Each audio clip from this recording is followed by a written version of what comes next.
That $5 latte? Only about 30 cents is coffee. Right now, your morning coffee habit is quietly reshaping your budget, your neighborhood, and even your sense of time. And you can feel it. The higher price you shrugged off last month, the longer line that somehow moves faster, the tip screen that nudges you into more than you planned. None of that is random. It's a system that knows your routine better than you do. Picture this. You tap your phone at 7:48. The same barista spells your name 2 out of 3 times. And you're at your desk at 8:05 with caffeine and a small hit of achievement. Feels harmless. Feels earned.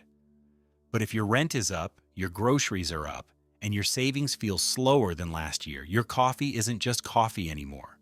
It's the most visible receipt of an invisible economy. Here's the part that matters to you today. That cup is where prices, wages, interest rates, real estate, and psychology all meet and send you the bill. You're not just buying beans and milk, you're buying a finely tuned machine that converts your habit into revenue. And the reason why it keeps getting better at it is simpler than you think, and more important. Start with the price. Most people think the beans are what make coffee expensive. That's the distraction. For a typical $4 to $6 drink, the green coffee inside costs maybe 20 to 40 cents. Milk adds another 30 to 50 cents. The cup, lid, sleeve, and straw, 10 to 20 cents. The rest looks like foam, but it's not. It's rent for that corner with sunlight. It's labor for the person steaming milk while making eye contact. It's the tip prompt you see before the drink exists. It's the fee your barista's boss pays your bank every time you tap a card. And yes, that fee shows up in your price. And when interest rates jumped in 2022, your latte didn't just taste different. Your shop's espresso machine lease got more expensive, their line of credit tightened, and their landlord raised rent on renewal. Cause meets effect. Higher financing costs, higher operating costs. Your cappuccino quietly climbs 50 cents. But here's the twist. The price isn't designed to cover costs. It's designed to read your mind. Coffee chains use 3 levers every morning: habit, time, and status. Habit first. You don't decide every day. You decided once, weeks ago, and the app remembers. Time next. The promise is always the same. No thought, no friction, 5 minutes to better. And status.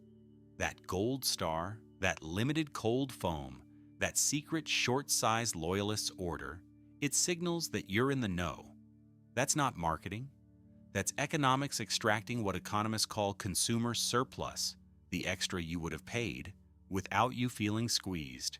When a menu offers a small for $4 and a large for $4.50, it's not guiding your thirst, it's guiding your wallet. Anchoring sets the large as value, even if you never wanted that much milk. Result, you pay 50 cents more for something you didn't need, and you feel smart doing it. Wait, it gets stranger. Your loyalty balance is a tiny bank. When you preload $20 onto a coffee app, you hand the company an interest-free loan. Millions of people do this. That float sits on their balance sheet as deferred revenue, which sounds boring until you realize it funds store build-outs, marketing, and sometimes share buybacks, all while you wait to redeem a free drink that requires adding an extra dollar because rewards don't cover extras. If you forget small balances, that's called breakage. Money you gave them that never comes back to you. Hidden economics. In your pocket. Zoom out one step. Why is the same drink pricier at an airport or in a trendy neighborhood? Rent and foot traffic. Landlords charge a premium for the daily parade of bodies your habit generates. That storefront isn't just a cafe, it's an engine that increases the value of the block. There's a reason property developers court big coffee chains. They act like an anchor tenant for the entire street. A study on neighborhoods even found that when a well-known green siren arrives, nearby property values trend up, not because the beans are magic, but because the brand signals safety and spending. Your cup helps set the rent for the boutique next door and, indirectly, your apartment renewal notice. Coffee shows up, Then yoga studios show up, then your rent shows up higher. But there's a catch. Beans are global, wages are local. When a frost hits Brazil, Arabica prices spike. When the dollar strengthens, importing beans gets cheaper for American chains. But the local wages they pay baristas, the truck drivers, and the roasters depend on city labor markets, not exchange rates. So a chain hedges bean prices through futures contracts to smooth volatility. Small shops can't always hedge, they feel the frost next quarter. Meanwhile, your shop is fighting a different storm, the delivery apps. They take 20 to 30% of every deliverable muffin. So pickup becomes the favored channel and the app nudges you. Order ahead, skip the line. You save time, they raise throughput without adding staff. The price of convenience is invisible until you realize the app made you less pricey sensitive. When you order before you see the total, you anchor on the habit, not the number. And this is where things get interesting. You think you're paying for coffee, you're actually paying for time. Lines are friction. Friction is revenue. If they shave 30 seconds off each order, they can serve 10 more people each hour. That throughput converts into rent coverage and profit without raising posted prices. Mobile order lanes, pre-batched cold brew, streamlined menus. These are time arbitrage plays. They convert your minutes into their margin. Add a nudge. The default tip pops up at 20% for a counter drink. You hit the middle button because you're rushed and kind. Multiply that by hundreds of orders, and the economics shift again. Tips cover wage pressure, keep posted prices lower, and maintain brand warmth. You don't feel nickel and dimed, you feel generous. But here's what nobody tells you. The bank in your pocket takes a slice of almost every tap. Interchange fees, usually 2 to 3%, go to your bank and the payments network. Small shops often pay more than big chains. How do they handle it? Some raise prices for everyone. Others offer a cash discount. Either way, your morning coffee habit quietly subsidizes the payment system. And that system incentivizes you to use cards that give you points, which ironically are funded by higher prices paid by people who don't use rewards. Coffee becomes a loop where loyalty to your bank and loyalty to your cafe weave together, and you pay for both. Remember that 30 cents of beans? Travel with it. A farmer in Colombia grows cherries, pays pickers, sells to a cooperative. The green beans ship to a roaster in your city who absorbs energy costs and labor, then sells to the shop with net 30 terms because cash flow is tight.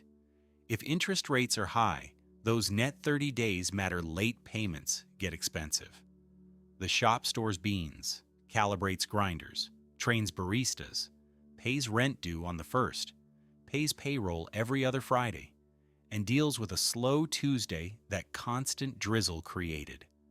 Your $4 cold brew on Friday funds all of that volatility.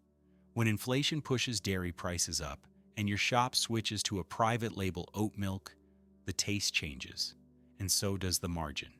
You notice the flavor. Your shop notices the spread between costs and price. Your bank notices another tap and another 2%, but wait, the personal twist. The reason your coffee feels necessary is not just caffeine. It's habit loops designed by professionals. Cue your alarm. Routine. Stop at the corner cafe. Reward. Heat, smell, first sip, name recognition, and then a variable reward. Maybe a new seasonal topping. Maybe extra points today only. Maybe a limited mug that implies belonging. Variable rewards are sticky. They keep you checking the app, keep you okay with a small price hike because the ritual matters. Take away the app, and you'd notice the price jump. Add the app, and you notice the streak you don't want to break. You might be asking, so why does this matter to my actual money?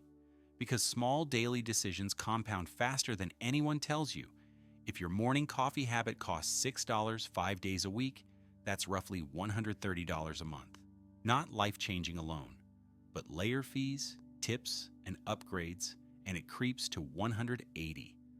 Add an afternoon iced drink twice a week, and you're near 250.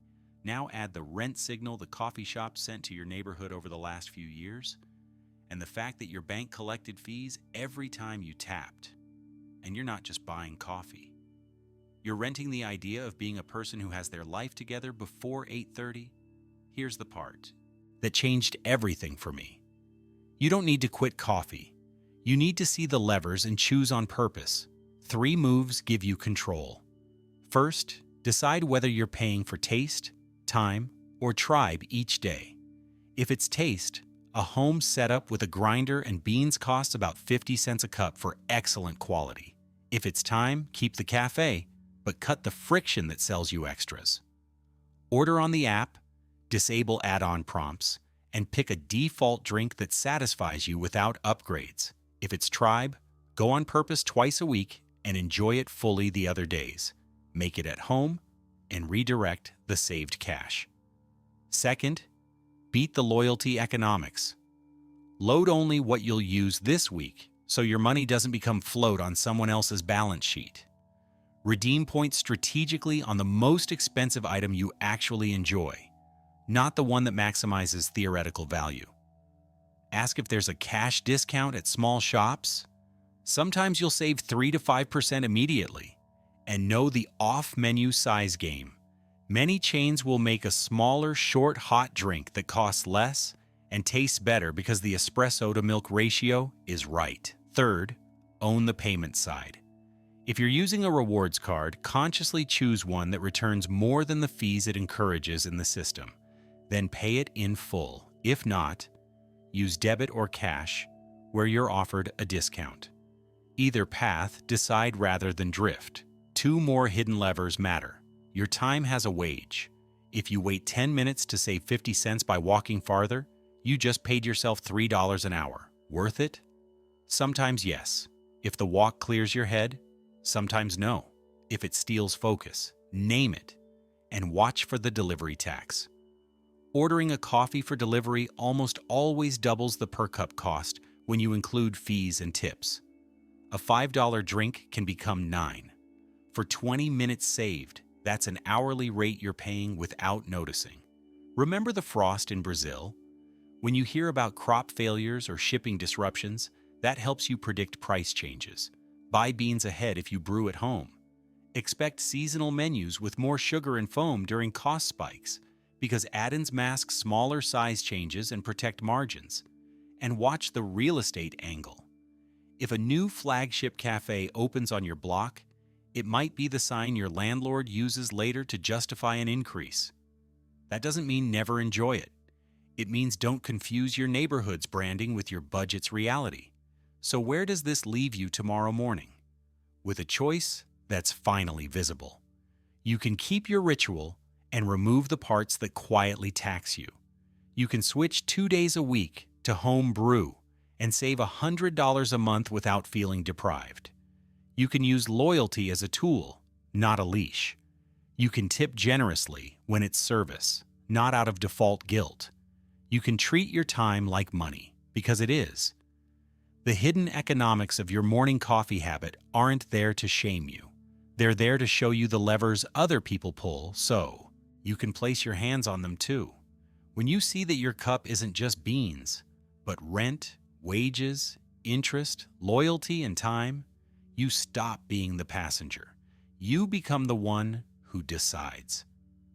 And tomorrow, when you take that first sip, whether at your kitchen counter or under the cafe's warm lights, you'll feel something extra. Not foam, control.